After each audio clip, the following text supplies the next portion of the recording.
వెతలు తీరును కృపలు దొరుకును సాటి లేనిది యేసుని నామం యేసునామమే మధురం మదిలో తలచిన ధన్యం యేసునామమే మధురం. ప్రభువునందు ప్రియమైన దేవుని బిడ్డలారా, నేటి వాక్య ధ్యానం కొరకు ప్రార్థన చేద్దాము. తలలు వంచండి, ప్రార్థనలో ఏకీభవించండి. మమ్మలను మిక్కిలిగా ప్రేమిస్తున్న తండ్రి, మీకు కృతజ్ఞతలు, స్తోత్రాలు. వాక్యము చేత మమ్మలను ఆదరించమని, బలపరచమని మా రక్షకుడైన మీ కుమారుడైన యేసునామమును ప్రార్థిస్తున్నాము. ఆమేన్. ప్రియమైన దేవుని బిడ్డలారా, యోహాను వ్రాసిన 2వ పత్రిక, ఒకే అధ్యాయము 13 వచనాలు.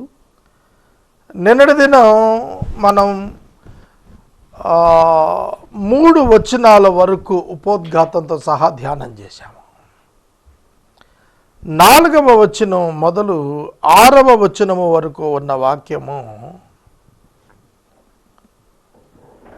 చాలా పాతది మరియు క్రొత్తగా అనుగ్రహించబడినట్టిది అయిన ఆజ్ఞ. తండ్రి వలన మనము ఆజ్ఞను పొందిన ప్రకారము నీ పిల్లలలో కొందరు సత్యమును అనుసరించి నడుచుకొనుట కనుగొని బహుగా సంతోషిస్తున్నాను. తండ్రి వలన మనము ఆజ్ఞను పొందిన ప్రకారం, ఇక్కడ మరి కొన్ని విషయాలు మనం ఆలోచన చేయాలి. అవేమిటంటే, మనము అంటాడు, తండ్రి వలన అంటున్నాడు, పొందిన ప్రకారం అంటాడు. ఎవరు, ఏమిటి ఆజ్ఞ, ఎవరు పొందారు, తండ్రి ఎవరు, ఇక్కడ ఎవరిని గురించి రాస్తున్నాడు? దేవుడు విశ్వాసులకు తండ్రి, మనుషులందరికీ దేవుడు,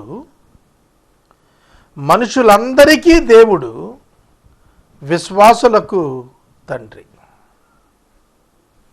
విశ్వాసులకు అన్నప్పుడు ప్రభువైన యేసు క్రీస్తు నామమునందు విశ్వాసముంచిన వారికి మాత్రమే దేవుడు తండ్రి, అందరికీ కాదు.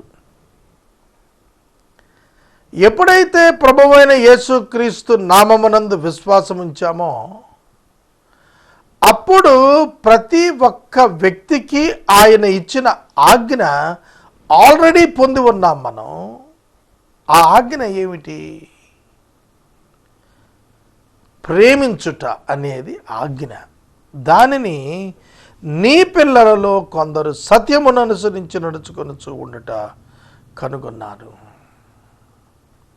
సత్యము, ప్రేమ అనే రెండింటినీ కూడాను నీ పిల్లలు వెంబడించారు, అనుసరించారు, నడుచుకుంటున్నారు.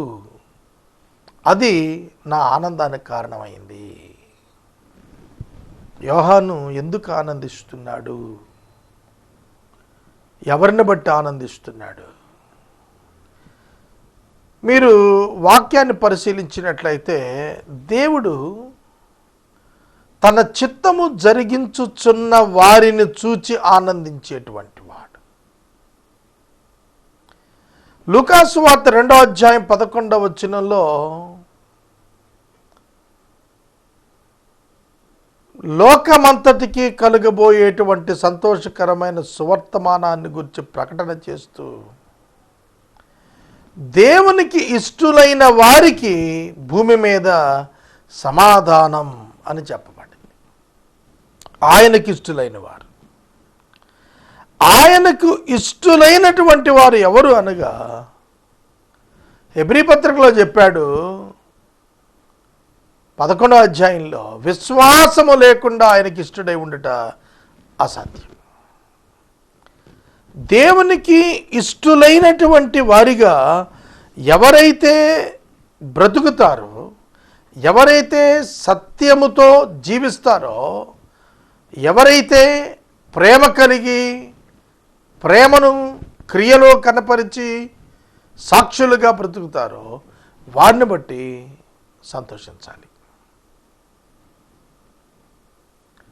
మనకు మాసిదోనియా అనేటువంటి ఒక సంఘాన్ని గురించి పౌలు కొరింథీ సంఘానికి 8వ అధ్యాయంలో రాశాడు.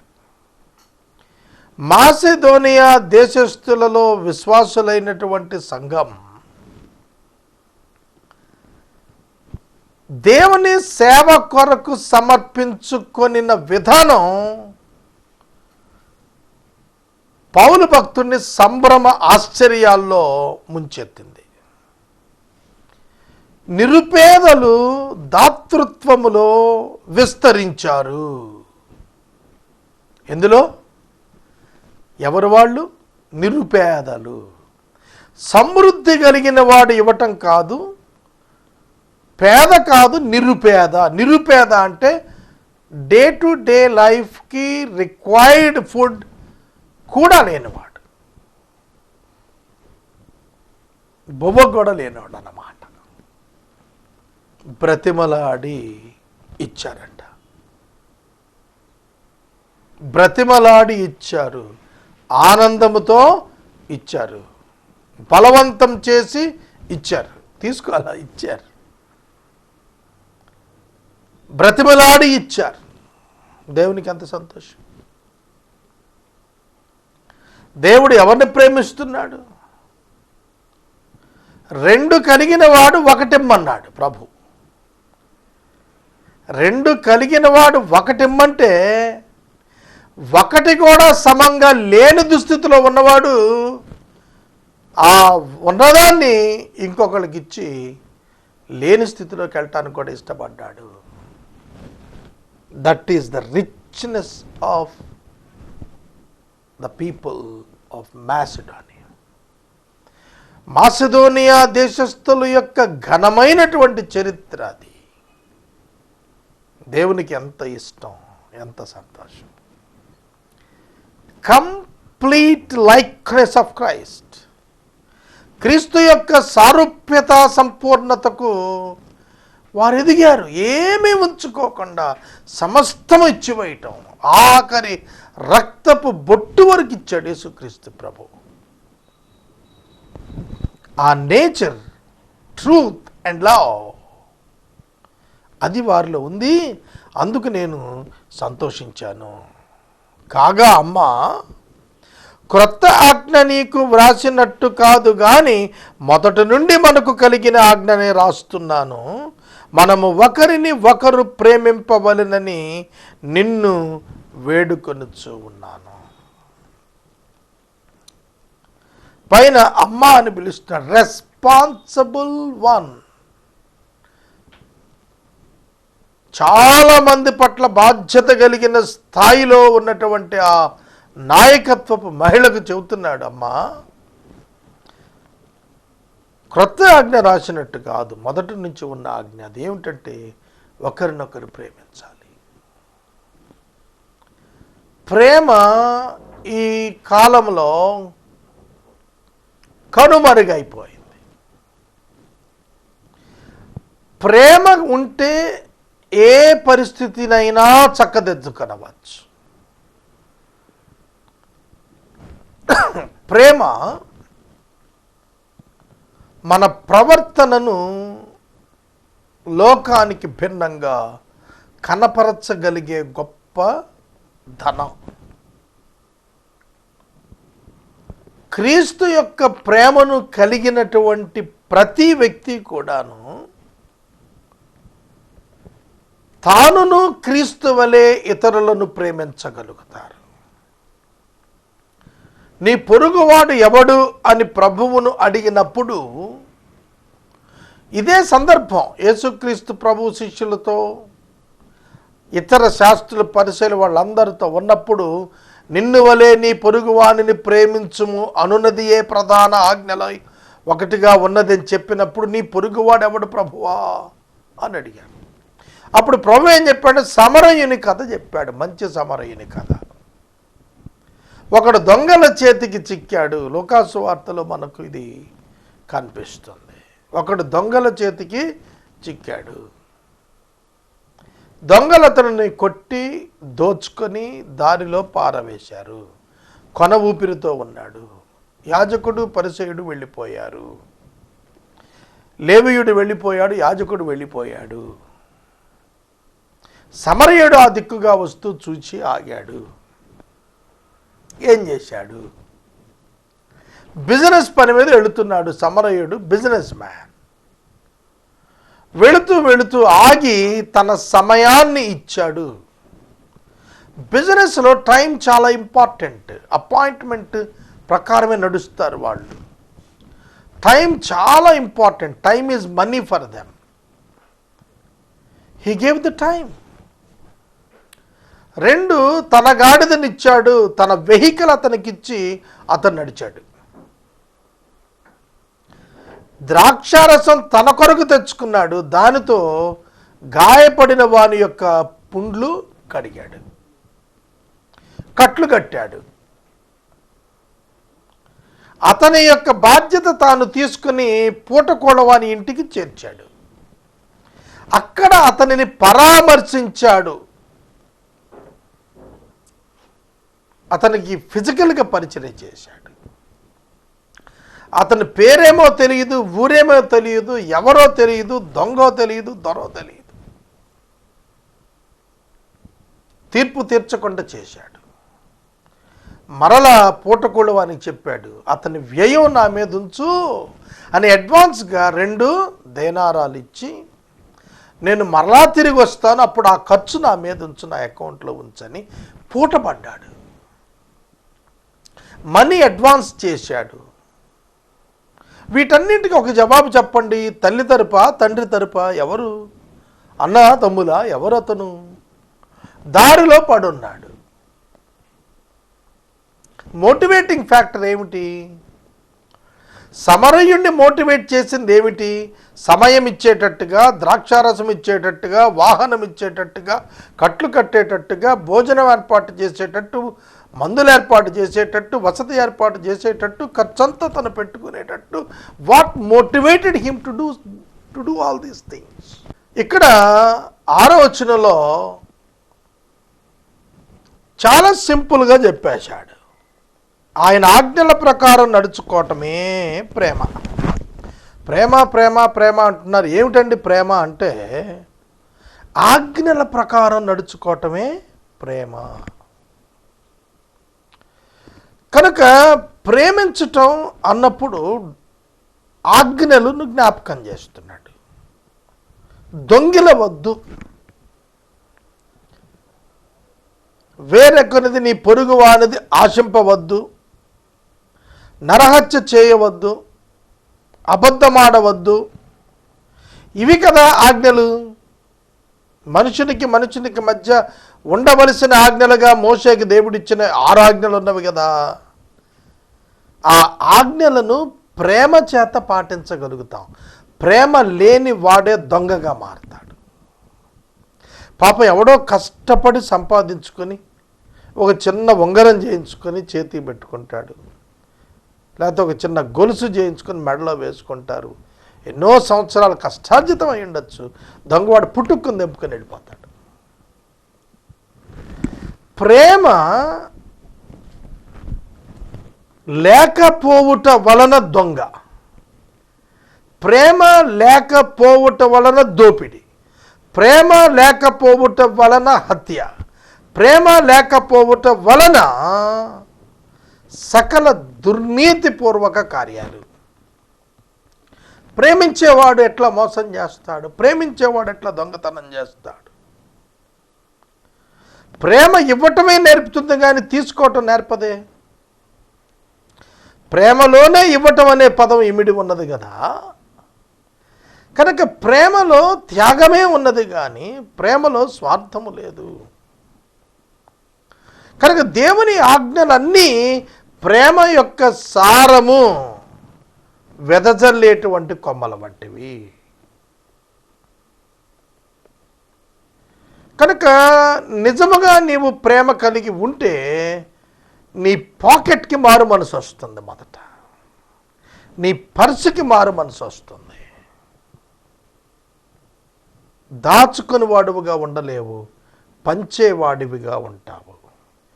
న్యూ టెస్టిమెంట్ బిగినింగ్ టైంలో అపోస్టల్స్ డేస్లో తమకు కలిగినది అంతా వారి వారి అవసరముల కొరకు పంచిపెట్టుకున్నారు. They distributed their money. తమకు కలిగినదంతా సంఘటితంగా ఒక చోట ఉంచుకున్నారు, అవసరాలను బట్టి పంచుకున్నారు ఆ డబ్బులు. ఈ డబ్బు ఈ అవసరానికి అన్నప్పుడు కలెక్టివ్గా వారు ఆ డబ్బంతా కూడా వినియోగించుకున్నారు. కాబట్టి ఈక్వాలిటీ, సమానత్వము కలిగి ఉన్నారు. ఒకరి సమస్యకు మరి ఒకరి యొక్క ధనం ఆసరాగా ఇవ్వటానికి సంబంధించినటువంటి ఐక్యత కలిగి ఉన్నారు. ఇది ఎంత అద్భుతమైన కార్యం అండి. 3,000 మంది తమ ఆస్తులు అమ్మి ఓ చోట పెట్టుకుంటే వారి అవసరాలకు ఆ డబ్బు నుండి వెచ్చించటానికి తీసుకున్నప్పుడు ఇంకెవరికి భయం ఉంటుంది? ఇంకా ఎవరు ఒంటరివారమని బాధపడతారు? ఇంకా ఎవరు మేము ఆపదలో ఉన్నామని బాధపడతారు? ఇంకా ఎవరికి మానసికమైన ఒత్తిడి ఉంటుంది? నన్ను ప్రేమించేటువంటి ఒక సంఘం ఉన్నది, నాతో భాగం పంచుకునేటువంటి ఒక ప్రజలు ఉన్నారు అనేటువంటి భావన ఒక మనిషిని ఆనందింపజేస్తుంది కదా, భయ విముక్తిని చేస్తుంది కదా. సంఘంలో ఉన్న ధన్యత అదే.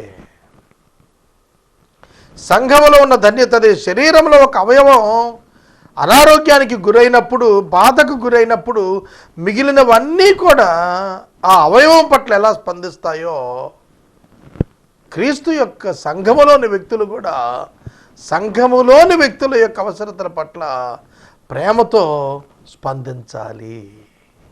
కానీ వాళ్ళ టీచింగ్ అలా లేదుగా. చర్చెస్లో సంఘానికి డబ్బిచ్చి పోవాలంతే. సంఘములో ఉన్న వ్యక్తుల యొక్క అవసరతలు తీర్చుటకు నిలబడటం అనేది ఆ కల్చర్ చర్చెస్లో నేర్పలేదు. చందా డిబ్బీ కల్చరే నేర్పారు. ఆ డబ్బును సంఘం కమిటీ ఇస్తే ఎవరికి వారి అనుమతి చొప్పున ఇస్తే ఇచ్చినట్లు లేదు. మనుషులకు మనుషుల అవసరాలకు చెందాల్సిన ధనాన్ని స్థలాలకు భవనాలకు వెచ్చించేస్తూ ఉన్నారు. అది అసలు ఎక్కడ చెప్పలేదు. న్యూ టెస్టిమెంట్లో భవన నిర్మాణాలకు పోమని ఎక్కడ చెప్పలేదు. మనుషులారా మీరు మనుషులను ప్రేమించండి అని చెప్పాడు. మనం మనుషులను ప్రేమించుకుని ఇంకా పాత నిబంధన కాన్సెప్ట్స్ని డెవలప్ చేసుకుంటూ డబ్బు సంపాదించుకుంటున్నాము. అది ఎంతకాలం అండి? నేడో రేపో యేసు రాకడని మనం నమ్మే మనం సాటి మానవుల యొక్క శ్రమలు, కష్టాలు, బాధలు పట్టించుకోకుండా 100 ఏళ్లకు సరిపడే భవనాలు కట్టాలనే ప్రయత్నం చేస్తుంటాము. అది అన్యులు చేస్తారు, క్రైస్తవుడు కూడా అదే చేస్తున్నాడు. పెద్ద పెద్ద సంఘాలు ఒక తరం, రెండవ తరం, మూడవ తరం భక్తులు తల్లిదండ్రులు మారేటప్పటికీ డైల్యూట్ అయిపోయి మామూలుగానే బ్రతికేస్తున్నారు. మేము చర్చెస్ కట్టము, మేము ఆరాధన స్థలం అద్దె ఇంటైనా కూడుకుంటామే తప్ప భవన నిర్మాణాలకు వెళ్ళి ఆస్తులు కూర్చుకోమని పెద్ద పెద్ద సంస్థలు, సంఘాల నాయకులు ఇవాళ మల్టీ స్టోరీ బిల్డింగ్స్ కట్టుకుంటున్నారు. ఓన్గా స్థలాలు సంస్థ పేరు రిజిస్టర్ చేసుకొని. కనుక ఆఫరేటరీలో కానుకల సమర్పణలో సంభవించినది దేవాలయములో ఏ విధంగా యాజకులు ఆ దినం వాడారో ఆ విధంగా అది ఇప్పుడు క్రొత్త నిబంధన. సంఘములో అవసరములో ఉన్న ప్రతివాని యొక్క అవసరం కొరకు సంఘధనాన్ని వినియోగించేటువంటి స్థితిలో సంఘం ఉండాలి. ఇవాళ అది జరగటం లేదు కదా. అదే ఆజ్ఞగా చెప్పాడు 6వ వచనంలో. మీరు మొదటి నుండి వినిన ప్రకారము ప్రేమలో నడుచుకోవాలన్నదే ఆజ్ఞ. ఆజ్ఞలు పాటించటం ప్రేమ అంటూనే ప్రేమను పాటించటమే ఆజ్ఞ అంటున్నాడు. రెండు చెప్పాడు. ప్రేమ పాటించటం దేవుని ఆజ్ఞ అన్నాడు, ఆజ్ఞలు పాటించటం దేవుని ప్రేమ అన్నాడు. ఆల్టుగెదర్ దేవుడు మనుషులకు ప్రేమించండి అనేటువంటి ఒక పెద్ద ఆజ్ఞ ఇచ్చాడు. ఆదాము పాపము చేసిన వెంటనే తన యొక్క భార్యను తాను తిరస్కరించుకున్నాడు. దేవుని ఎదుట నీవిచ్చిన ఈ స్త్రీ అన్నాడు. అంతకు మునుపు నా శరీరము నా నుండి తీయబడిన ఎముక మాంసం అన్నాడు. తిరస్కరించాడు. ప్రేమ లేదు. అందుకే ఎఫెసీ పత్రికలో భార్యలారా మీ భర్తలను మీరు లోబడి ఉండండి, భర్తలారా మీ భార్యలను ప్రేమించండి అని చెప్పాడు. ప్రేమ లేదు. భార్య భర్తల మధ్యన ప్రేమ, తల్లిదండ్రుల మధ్య బిడ్డల మధ్య ప్రేమ, ఇవి భూసంబంధమైన ప్రేమల చేత నిండి ఉండటం కాదు. క్రీస్తు యొక్క ప్రేమ చేత నడిపించబడినప్పుడు ప్రతి ఒక్క వ్యక్తిని సమానంగా ప్రేమించగలుగుతాం. కనుక 6వ వచనం దగ్గరికి వచ్చేటప్పటికి ప్రేమలో నడుచుకొనుట ఆజ్ఞగా వర్ణించాడు. దేవుని వలన మనుషులకు ఇవ్వబడిన ఈ ఆజ్ఞ ఎక్కడైతే మేరబడిందో అక్కడే దాస్యం వచ్చింది. ఎక్కడైతే మనుషులు ప్రేమించలేకపోయారో అక్కడే హత్యాకాండ జరిగింది. ఎక్కడైతే మనుషులను ప్రేమించలేకపోయారో అక్కడే దోపిడీ జరిగింది. ఎక్కడైతే మనుషులను ప్రేమించలేకపోయారో అక్కడే మానభంగాలు జరిగాయి. ఎక్కడైతే మనుషులు ప్రేమించలేకపోయారో అక్కడే హింస జరిగింది. మతం పేరిట కూడాను చారిత్రాత్మకంగా హింస జరిగింది ప్రేమ లేకపోవటం వల్ల. సోదరుడా, సోదరి,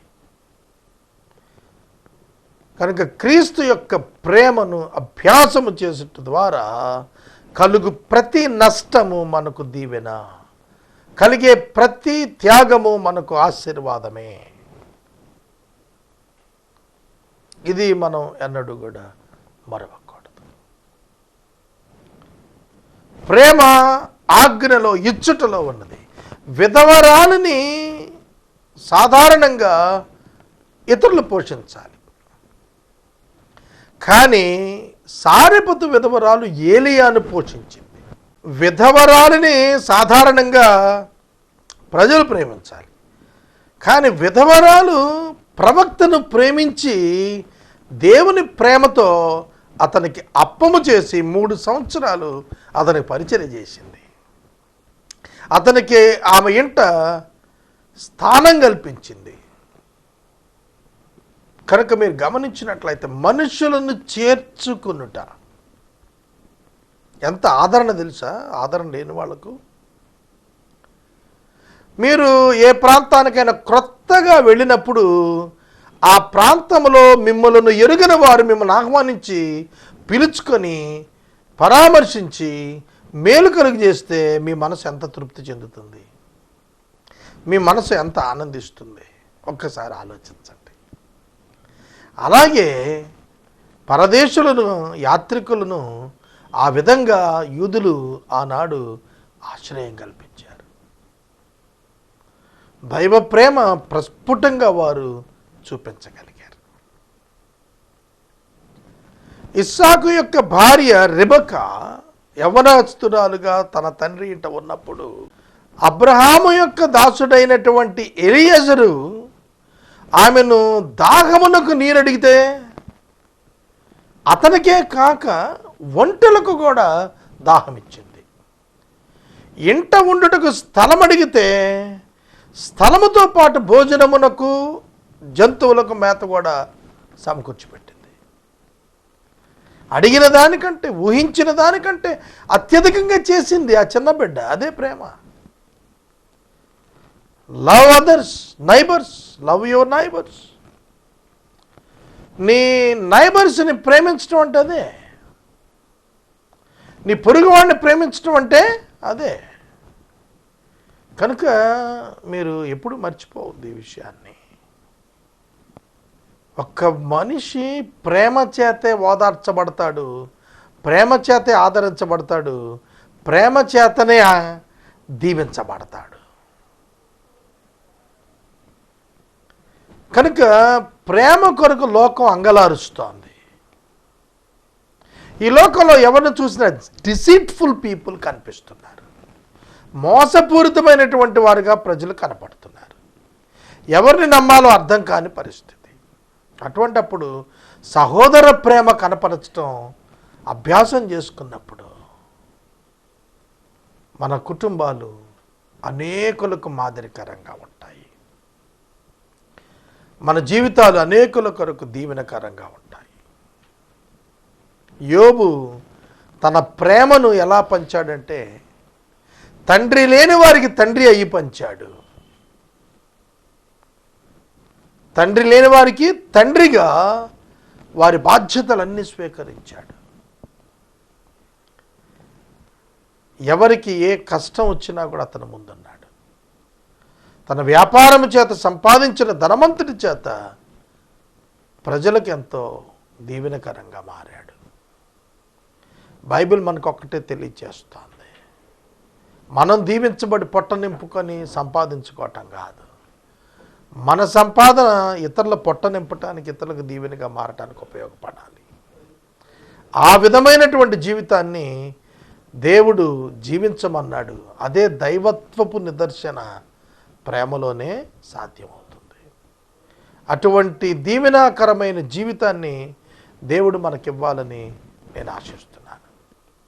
ప్రార్థన చేసుకుందాం. మమ్మల్ని మిక్కిలిగా ప్రేమిస్తున్న తండ్రి, వందనాలు, స్తోత్రాలు.